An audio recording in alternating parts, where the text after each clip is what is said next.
tiga kata yang sangat penting di dalam orasi ini, yaitu kata etika, moral, dan hukum. Ya, semua kata itu rangkaian kata yang banyak itu penting, tapi saya akan bicara etika, moral, dan hukum. Karena tadi saya mendengar dari pidato Pak Romi, Pak Mahendra gitu. Kenapa topik ini dipilih? Karena kita punya hukum, tetapi hukum kita itu sangat mengecewakan. Masih terjadi ketidakadilan di mana-mana. Penegakan hukum juga ditandai oleh berbagai transaksi. Jual beli kasus, jual beli kasus, jual beli vonis. Orang boleh marah, Pak Mahfud kok bilang begitu? Saya punya buktinya banyak kalau minta buktinya. Vonis bisa dibeli, kasus bisa dibeli, bisa dipesan tuh pasal-pasalnya. Kalau ada kasus gini, nanti ada mafianya yang datang, tolong nih pakai pasal sekian saja dakwaannya. Yang nangani nanti penyidiknya ini, udah dipesan lebih dulu. Nanti di kejaksaan diatur lagi, di pengadilan lagi. Itulah yang kemudian disebut mafia hukum. Nah, kenapa banyak sekali masalah-masalah hukum itu yang kalau dilihat dari sudut aturan atau normanya itu bagus semua. Kenapa orang kok masih melakukan pelanggaran-pelanggaran hukum seperti itu? Karena hukum hanya difahami sebagai norma. Pasal sekian, normanya begini, maksudnya ini. Itu kalau hukum hanya difahami seperti itu, maka hukum itu bisa sesat. Karena satu masalah itu bisa dilihat dari berbagai pasal yang berbeda. Lalu apa yang tidak ada di sini? Tidak ada etika dan moral yang seharusnya menjadi dasar dari penegakan hukum. Oleh sebab itu saya memberi payung terhadap kuliah singkat ini Pancasila, karena ini kita ada di Universitas Bung Karno. Universitas Bung Karno, Bung Karno itu adalah penggali dan kemudian perumus, bersama-sama menggali, kemudian bersama-sama dengan beberapa orang, terutama yang orang-orang inti di BPUPK, merumuskan kemudian Pancasila yang kemudian menjadi dasar negara kita. Ada yang menyebutnya dasar negara. Apa sih Pancasila itu? Banyak sebutannya. Sebutannya itu satu, Pancasila itu ideologi. Ada yang bilang Pancasila itu dasar negara. Ada yang bilang pandangan hidup bangsa. Ada yang bilang filsafat kehidupan bangsa. Ada yang bilang modus vivendi bangsa. Apa? Tempat berangkat dan tujuan bangsa. Banyak sekali sebutannya Pancasila. Banyaknya sebutan ini karena di dalam Pancasila itu mengandung berbagai nilai-nilai luhur tentang kehidupan berbangsa dan negara.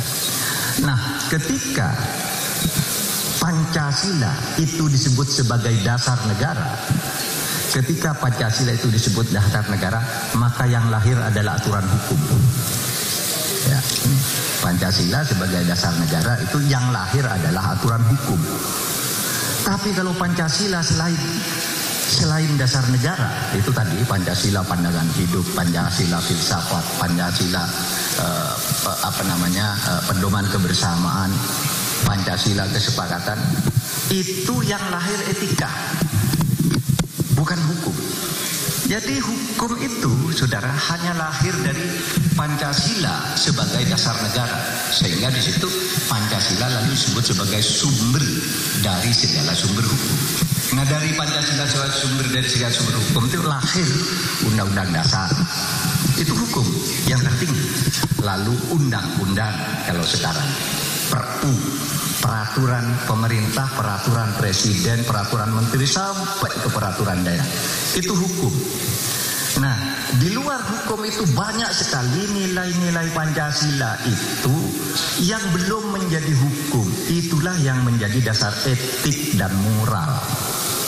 Terkadang orang, saudara, terkadang orang itu hanya mau tunduk pada aturannya saja, sehingga main tipu-tipu.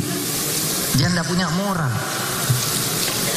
Nah, sehingga dengan demikian, kalau kita lihat di dalam Pancasila itu dikaitkan dengan ilmu hukum, norma yang ada di dalam masyarakat Pancasila itu agama. Agama itu belum tentu menjadi hukum. Misalnya, ajaran agama bahwa kalau hari Minggu Anda harus ke gereja, kalau Jumat harus ke masjid, itu bukan hukum.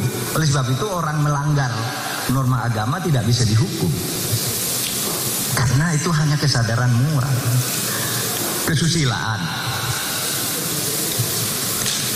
kesopanan. Nah, seleksi atas beberapa nilai agama, kesusilaan, dan moral yang kemudian disepakati oleh lembaga legislatif atau lembaga pembuat hukum, itulah yang kemudian menjadi hukum. Jadi aturan hidup di dalam kita berbangsa dan bernegara itu banyak sekali. Hukum itu hanya satu aspek saja dari berbagai norma yang hidup dalam masyarakat.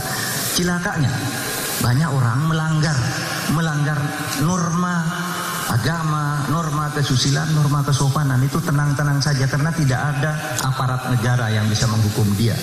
Misalnya saudara Islam tapi tidak puasa, itu melanggar norma agama tuh. Tapi tidak ada hukuman bagi orang tidak puasa karena itu belum menjadi hukum. Tapi misalnya saudara menikah tidak menurut ajaran agama, itu melanggar norma. Karena menurut undang-undang, menurut hukum, menikah itu harus dilakukan menurut ajaran agama. Saudara tidak bayar zakat, itu hukum Islam. Tapi di Indonesia tidak bayar zakat, tidak apa-apa. Karena zakat itu bukan hukum. Yang hukum di Indonesia itu adalah pajak. Saudara tidak zakat, tidak apa-apa. Tapi saudara tidak bayar pajak, dicari. Bahkan tidak punya utang pajak pun dicari salahnya, seakan-akan punya utang pajak gitu. Karena pajak itu hukum. Nah, saudara sekalian, dengan demikian hukum adalah legalisasi dari norma yang sudah disepakati, sehingga norma agama, kesusilaan, kesopanan itu mempunyai hubungan gradual dengan hukum. Agama yang sudah dilegalisasi yang menjadi hukum, tapi yang tidak itu menjadi norma moral, norma etik yang harus dilaksanakan. Sehingga saya katakan, kenapa orang banyak melanggar hukum? Karena dia hanya takut pada pasal-pasal hukum, tapi tidak takut melanggar etika dan moral, tidak tahu malu, sehingga berani melanggar etika dan moral.